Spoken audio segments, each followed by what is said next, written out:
বছর শুরুতেই চমক দিয়ে সবার সামনে অগ্নি সাক্ষী রেখে ঝিলকে বিয়ে করল সাক্ষ্য। ভোলে বাবার ধামাকা টুইস্ট পর্ব অন এয়ার। এইটা দেখে বাড়ির সবাই অবাক, বিশেষ করে সাক্ষ্যর মা এবং চৈতি।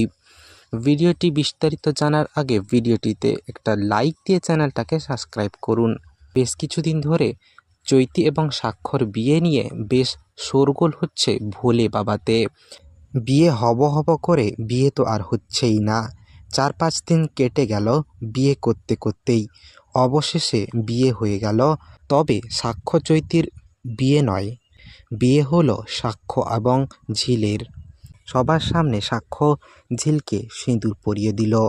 এখন বিয়ে তো হয়ে গেল, এইবার হবে কি? ঝিলকে কি মেনে নেবে চ্যাটার্জি বাড়ির সবাই, নাকি ঝিল চলে যাবে? জানতে দেখুন ভোলে বাবা পারকারেগা। আর আমার চ্যানেলে নতুন হলে চ্যানেলটাকে সাবস্ক্রাইব করুন। দেখা হচ্ছে পরের ভিডিওতে। ধন্যবাদ।